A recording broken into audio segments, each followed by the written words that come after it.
11절 32절만 다시 한번 그 암송들 다 하실 테지만 같이 읽습니다. 시작. 그러므로 예수께서 자기를 믿은 유대인들에게 이르시되 너희가 내 말에 거하면 참으로 내 제자가 되고 진리를 알지니 진리가 너희를 자유케 하리라. 아멘. 아멘. 오늘 말씀 여러분들 정말 귀한 말씀인데 그 진리라는 말씀에 대한 것을 좀 깊이 있게 좀 생각을 같이 나누도록 하겠습니다. 여러분 여러 번 제가 얘기했지만 말씀을 드렸어요. 왜냐하면 요한복음의 가장 특징적이고 가장 그 bottom line 계속 그것이 떠오르는 말씀이 요한복음 1장 14절이다. 말씀이 육신이 되어 우리 가운데 거하심에 우리가 그 영광을 보니 독생자의 영광이요 은혜와 진리가 충만하더라. 14절 말씀이 아주 암송요절로서 너무너무 중요한 말씀입니다. 그러면서 은혜가 무엇인가에 대한 말씀을 요한복음 1장서부터 2장서부터 7장까지 말씀을 하셨습니다. 그래서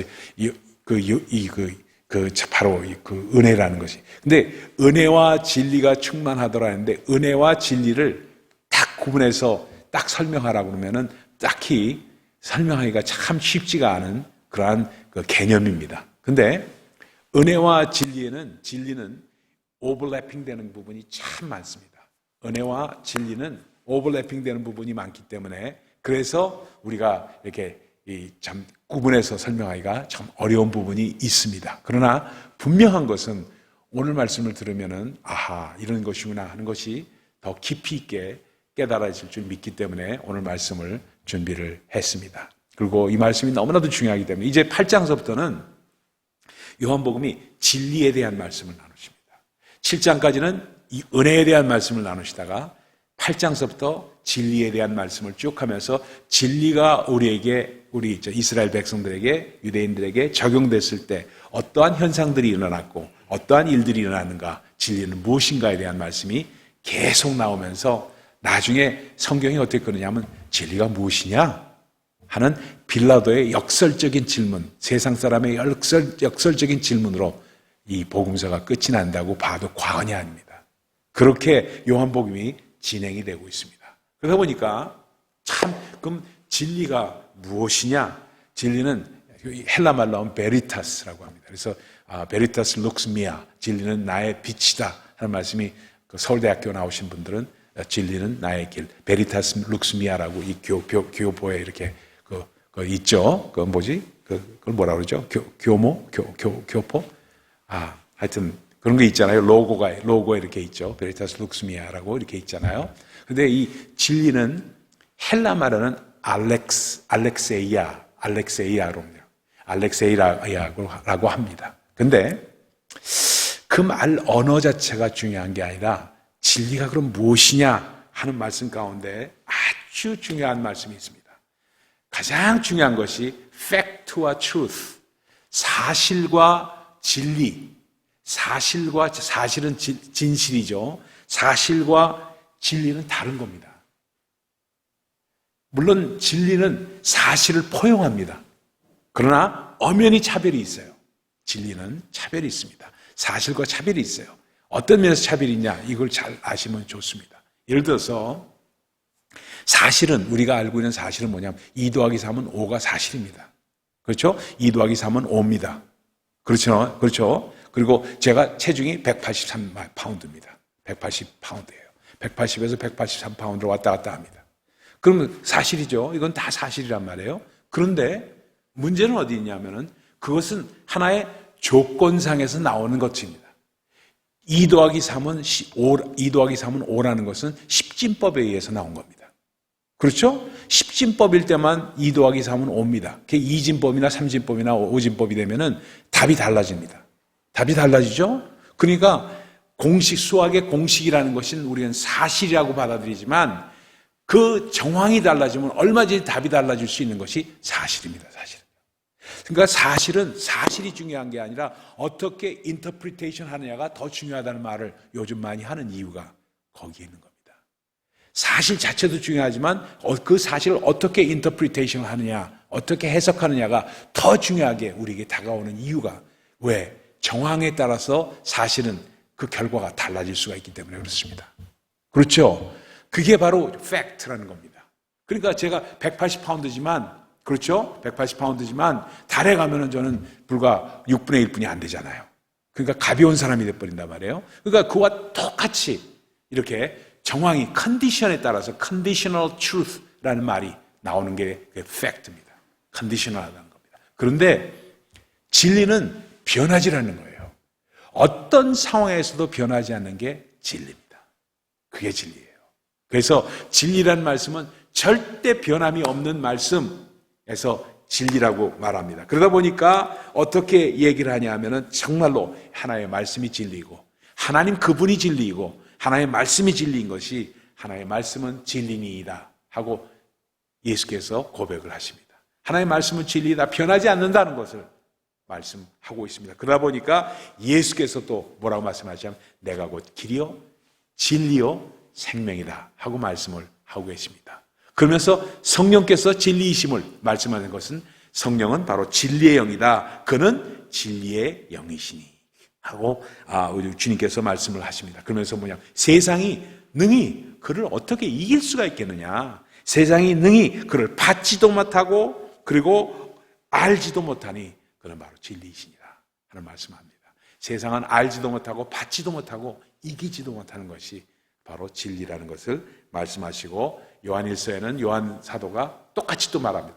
성령은 진리의 영이시니, 그렇죠? 우리 안에 증거하시는 영이 있는데 그분은 바로 진리의 영이시다 하는 말씀을 하고 계심으로 말미암아 하나님이 진리이시고 예수께서 진리이시고 하나님의 말씀이 진리이시고 그리고 성령이 진리이시기 때문에 절대로 그것은 어떤 조건에 따라서 변화되는 게 아니라는 것을 말씀을 하고 있습니다. 그러다 보니까 여기까지는 너무나도 쉬워요. 잘하는 말씀입니다. 여기서부터가 진짜 오늘 말씀에 아주 엑기스라고 말씀을 드릴 수가 있습니다.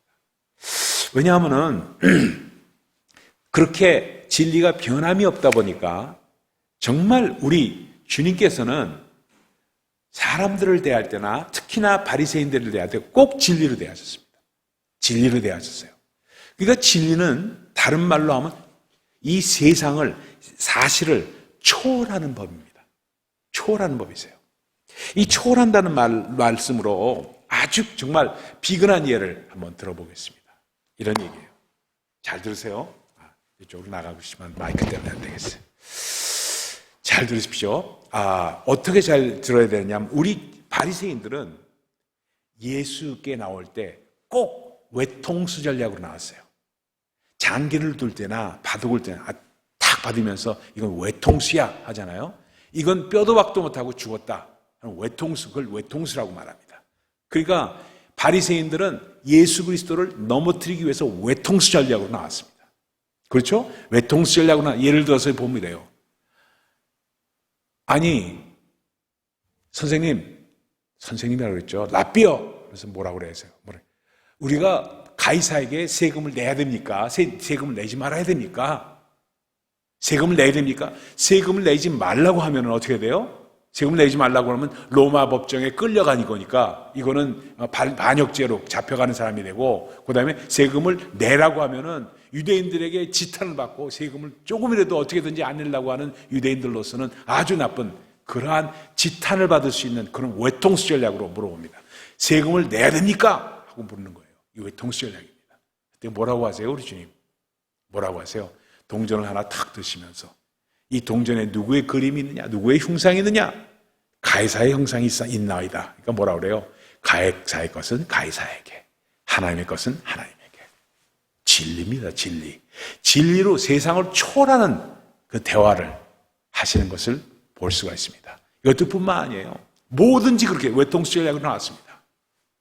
주님께서 성전에서 유대인들을 가르치고 있어요. 요한복음 8장의 말씀입니다. 가르치고 있는데 유대인들이 바리새인들이 가늠하다 현장에서 잡힌 여자를 끌고 왔어요. 끌고 와서 이건 외통수다, 꼼짝 못한다 하면서 딱 데리고 왔어요. 데리고 오면서 뭐라 그러냐면 이 여자가 간음한 여자입니다. 모세의 율법에 의하면은, 모세 선생께서 우리 아버지 모세의 율법에 의하면은 간음하다 현장에 잡힌 여자는 돌로 쳐 죽이라고 되어 있는데 이 여자를 어떻게 처리할까요? 하고 물어봅니다. 그렇죠? 그렇죠? 그러니까 이 말씀을 들으니까 이거 외통수야. 이 돌을 쳐서 죽여라 하면은 바로 현장범으로 죽이는 거가 되니까 살인자가 되는 거고, 안 죽이면 모세 율법을 거스리는 거고, 이러니까 외통수 전략입니다. 외통수 전략으로 나왔어요. 그러니까 주님께서 진리로 그걸 뛰어넘는 법으로 뭐라고 말합니까? 다 땅바닥에 글을 쓰시다가 뭐라고 그래요? 너희 중에 죄가 없는 자가 먼저 돌을 집어서 던져라. 쳐라. 이 기가 막힌 답을 하고 계신 것을 우리는 볼 수가 있습니다. 그러니까 모세 율법을 어길 필요도 없고, 그렇죠? 너희 중에 그러나 죄가 없는 자가 쳐야지 죄가 있는 자가 어떻게 형벌을 하겠느냐 하는 말씀으로 주고 있는 것을 볼 수가 있습니다. 그뿐만 아닙니다. 그 안식일 논쟁에 하잖아요. 안식일에 제자들이 그 밀밭에서 그 밀을 따먹으니까 배고파가지고, 그러니까 뭐라 그래요? 안식일에 또 요한복음 9장에 가면 안식일 논쟁이 또 나옵니다. 뭐라 그래요? 병자들 나면서부터 눈이 안 보이는 자가 있는데 이걸 고쳤어요. 안식일 날 고치니까 안식일에 일하는 것이 어떻게 이게 말이 되느냐 하면서 눈먼 자가 눈을 뜬 거는 전혀 얘기하지 않고 안식일에 일을 한 거에 대해서 그냥 논박을 하면서 외통수 전략으로 나갑니다. 그 전략에 대해서 우리 주님께서 뭐라 그러세요? 기가 막힌 말씀하십니다.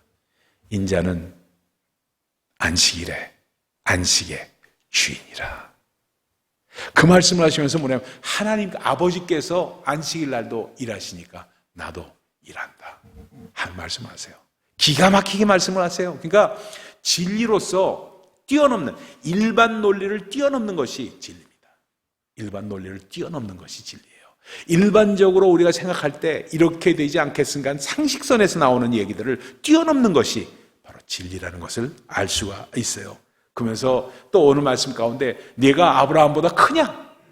우리의 조상인 아브라함, 네가 50도 안 되는데 너 50 정도, 30세 초반인 분이 50세처럼 늑수그레처럼 보이셨던 모양이에요. 50이라고 표현했으니까. 그렇죠? 우리 주님이 좀 그랬어요. 좀 늑수그레 보이셨던 것 같아요. 우리 한장로님처럼 젊어 비시는 분은 이게 말이 안 돼요.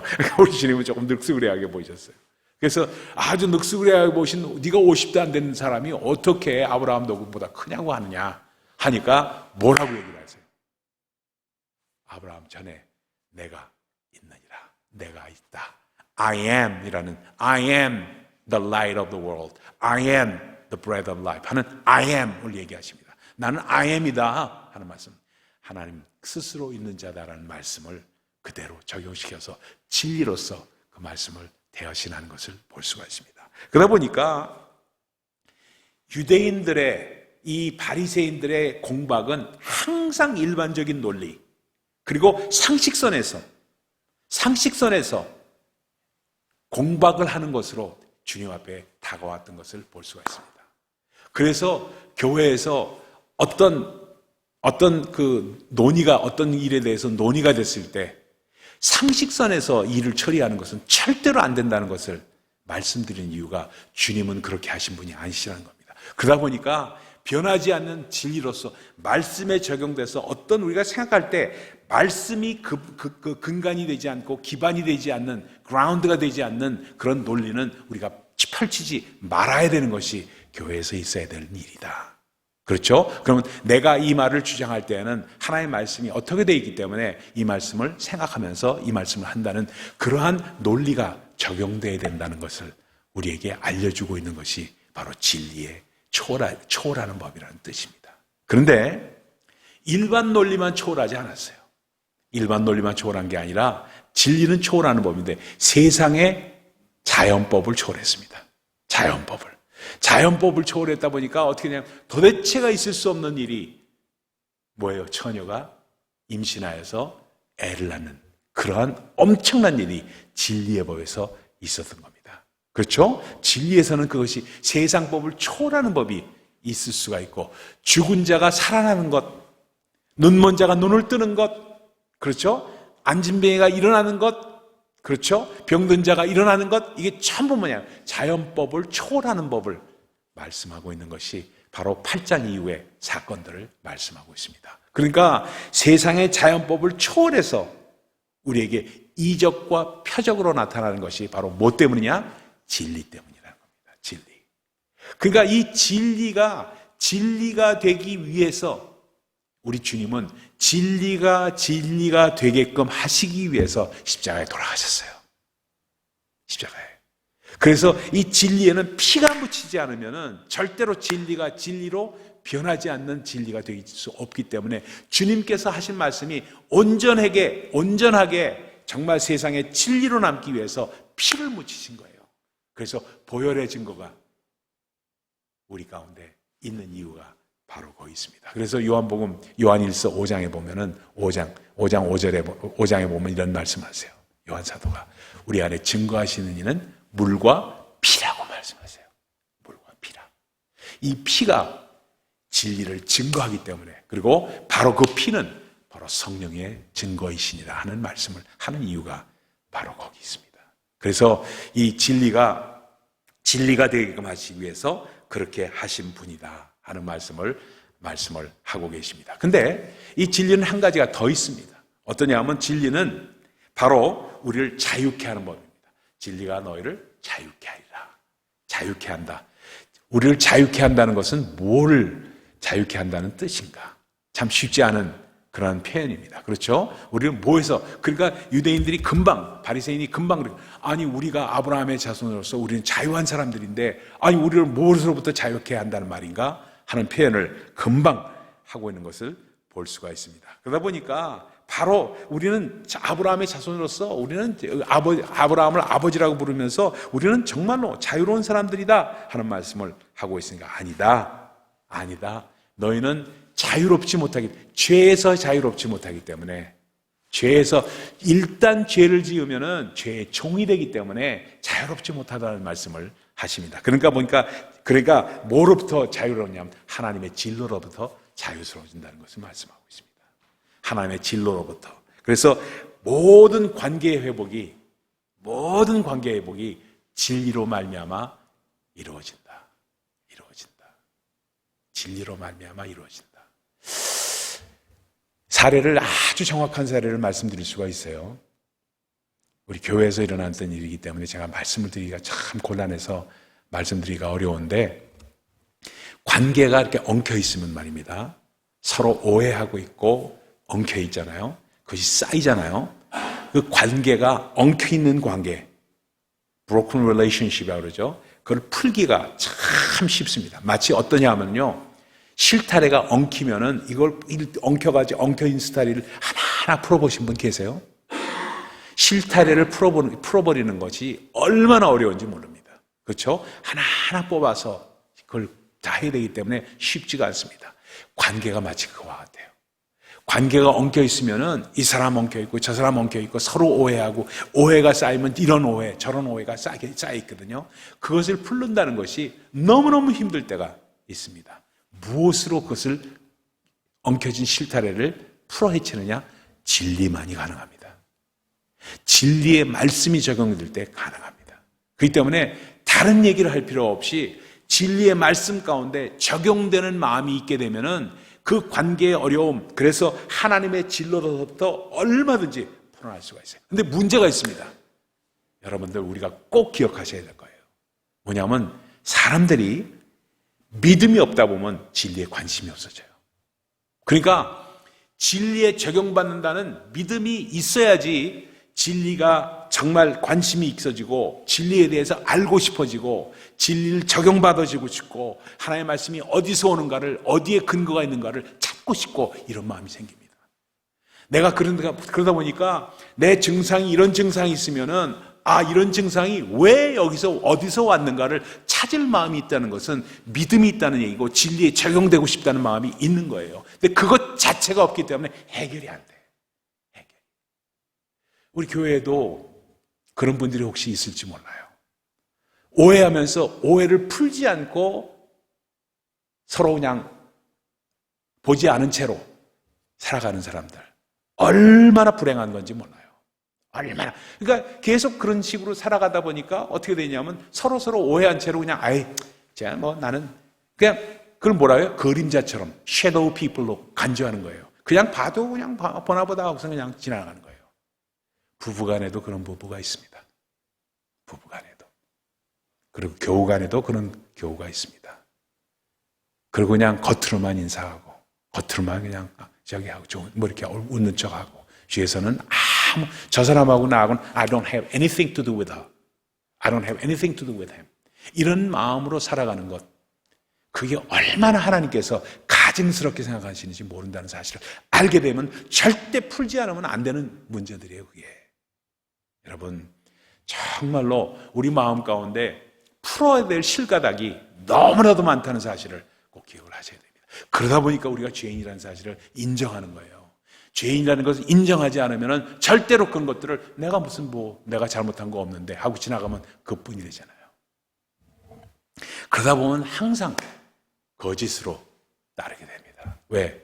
그 마음 가운데 이미 거짓의 마음이 있다 보니까 거짓으로 대하고 거짓말을 하고 그 사실 그때 현장을 모면하기 위해서 말하는 것, 필요한 거짓, necessary evil, necessary lie 이런 말까지 나오고 white lie까지 나오는 말이 그래서 나오는 겁니다. 그때만 모면하는 거예요. 그때만. 그러니까 정말로 진실성이 없어지는 겁니다. 그러다 보니까 어떤 문제냐면 예수를 대적하면 자기가 대적하면서 하나님을 대적하면서 내가 어떤 일을 범하고 있는지를 알지 못하는 사이에 그냥 나는 죄인이 되어버리고 더 악독한 사람이 마귀의 종이 되어버리는 수가 너무나도 많은 거예요. 그래서 주님께서 십자가에 달리시면서 저희들을 용서해 주옵소서 저희가 하는 일을 모르나이다 하고 표현한 이유가 거기 있습니다. 여러분, 실가닥이 풀리기 시작하면은 아주 쉽게 풀립니다.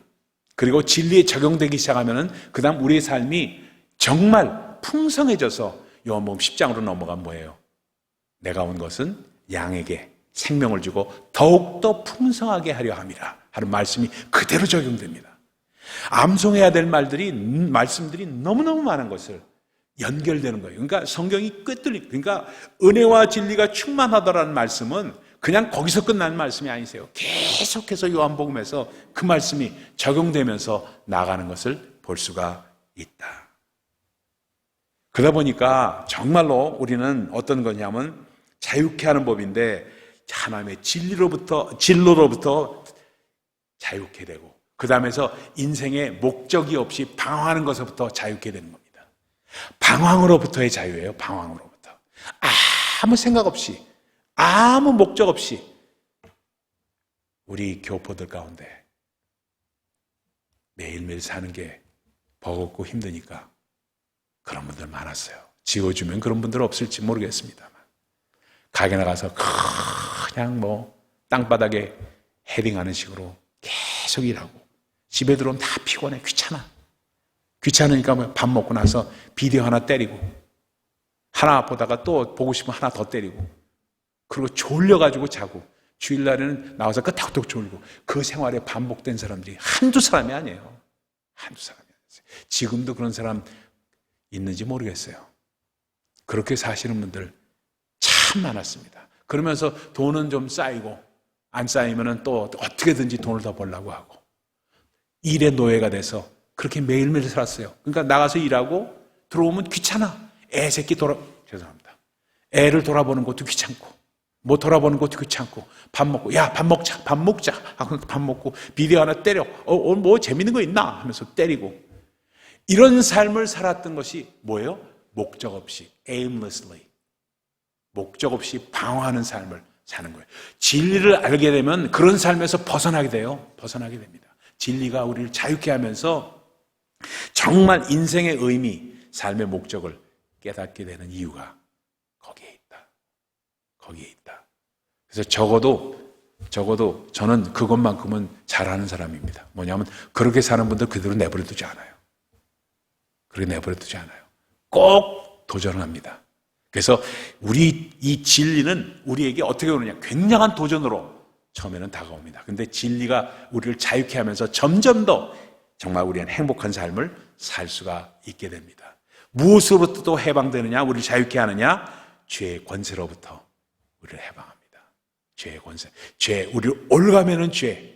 우리를 아주 자극하고 올가매는 진리를 알면은 절대로 죄에 얽매이지 않게 되기 때문에 우리를 자유케 한다고 말씀을 하고 계십니다. 그런데 마지막 이거 하나만 말씀드리고 오늘 기도로 들어가겠습니다. 진리는요, 저를 보세요. 진리는 difference maker입니다. difference maker.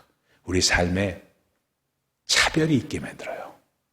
진리를 아는 사람과 진리를 알지 못하는 사람을 차별합니다. 차별성을 두게끔 해요. 우리 삶이 세상 사람들과 달라지는 자존감을 우리에게 허락합니다. 우리에게 허락해요.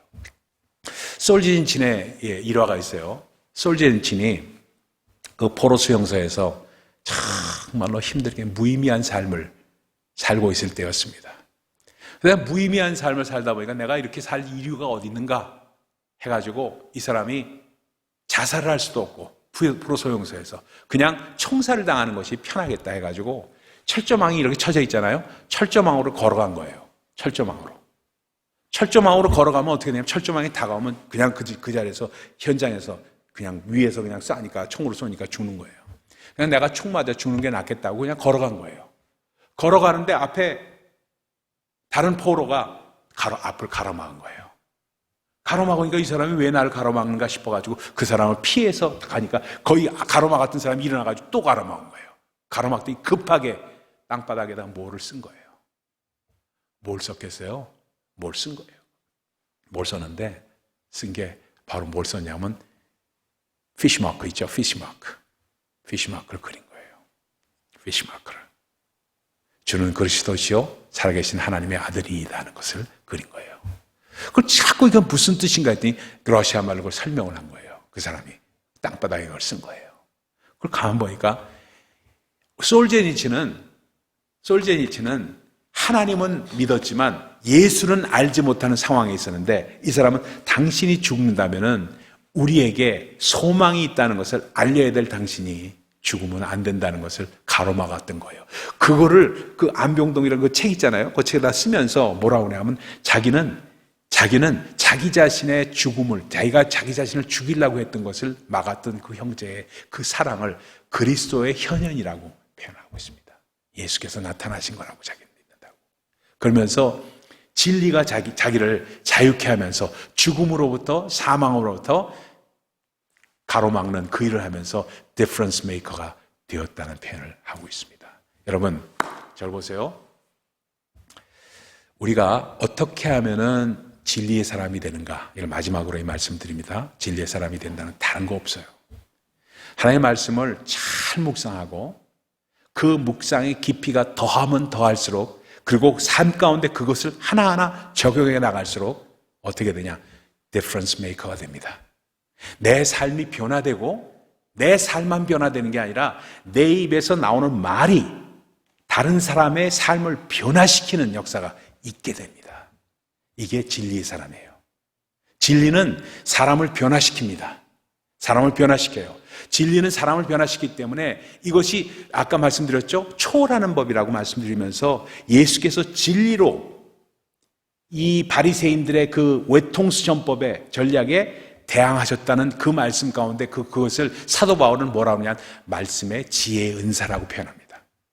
9가지 은사를 말씀하시면서 예수 그리스도께서 하셨던 것은 말씀의 지혜의 은사가 있었기 때문에 말씀의 지식의 은사가 있고 지혜의 은사가 있었기 때문에 우리에게 나타나는 은사가 말씀의 지혜의 은사가 있고 말씀의 지식의 은사가 있는 것은 왜냐하면 말씀 가운데 우리가 dwell하고 그 말씀 가운데 풍성하게 거하면서 내 입에서 하나의 말씀에 적용되어진 하나의 말씀에 내 삶을 나눌 때 그 말씀은 바로 지혜의 말씀의 은사가 되고 그 말씀은 다른 사람에게 디퍼런스 메이커가 됩니다. 이해가 되시죠? 그렇기 때문에 참 아주 수없이 많은 그 사람들을 touch the lives of people, 다른 사람의 삶을 변화시키는 일이 일어나게 되는 것은 다른 거 아니에요. 저희 집에 지금 한국에서 이제 조카 목사가 와서 묵고 있습니다. 주일날 어저께도 어느 교회 가서 집회한다고 갔다가 오고 또 주일날도 우리 교회 오지 못하고 다른 교회 그 설교 약속이 있다고 해서 그렇게 했는데 집은 우리 집에서 묵고 있어요. 그러니까 그것도 한참 있다 보니까 저보다 나이가 한참 좀 미치고 하니까 그래서 이제 저희 삼촌뻘 되시는 분의 조카 사촌형의 아들이에요. 사촌형의 아들이에요. 그 아들인데 자기 아들하고 왔어요. 그 사람도 60이니까 나이가. 그러니까 자기 아들 대학 졸업한 아들하고 같이 왔어요. 같이 왔는데 제가 이제 JFK 가서 픽업하고 우리 집에 와서 묵고 계속 지금 맡고 있으니까 요즘 얼마나 피곤한지 몰라요. 신경 쓰여서. 이거 밥 해주는 것도 그렇고 아주 얼마나 피곤한지 몰라요. 아주 그래도 어떻게 하겠어요. 그래서 있다 보니까 대화를 해요. 절 보고 뭐냐면 삼촌이라고 그래요. 삼촌. 제 앞으로 남은 목회에서 그리고 그 아들도 목사가 되려고 그러니까 얘가 목사가 되는 데 있어서 가장 미닝풀하게 삼촌의 지혜를 나눈다면 뭘 만들겠습니까? 뭘 주시겠습니까? 그 얘기를 해요. 그래서 갑자기 또 지혜 얘기하니까 이게 갑자기 어떻게 그럼 좀 생각을 해봐야 되겠는데 하고 얘기를 했죠. 그러다가 한참 가다가 생각을 했습니다. 다른 거 없다. 걔가 내 삶 가운데를 봤으니까 새벽 2시면 일어나고 그죠? 기도하고 말씀 묵상하고 이걸 봤으니까 뭐라고 얘기하겠어요? 다른 거 없다. 말씀을 깊이 묵상하고 기도하고 그것이 삶으로 이어지고 그것이 나누어지는 그런 목사가 되면은 그래서 말씀에 적용되는 목사가 되면 말씀에 깊이가 있으면은 디퍼런스 메이커가 된다. 그 얘기 해줬어요. 그랬더니 26살 먹은 그 아들 이번에 플러신 학교 들어가는데 그 녀석이 너무 감탄을 해가지고 왜냐면 그 삶을 봤으니까 너무 감탄해가지고 옆에서 이러고 말을 못하고 그렇죠 이러고 있어요. 제가 자랑하려고 얘기한 것 같아서 좀 죄송한 과면적긴 습니다만 다른 거 없어요. 여러분도 똑같습니다. 말씀을 깊이 있게 묵상하고 저처럼 하라는 얘기는 아닙니다. 깊이 있게 묵상하고 그 말씀에 적용된 부분이 많으면 많을수록 여러분 진리의 사람이 됩니다.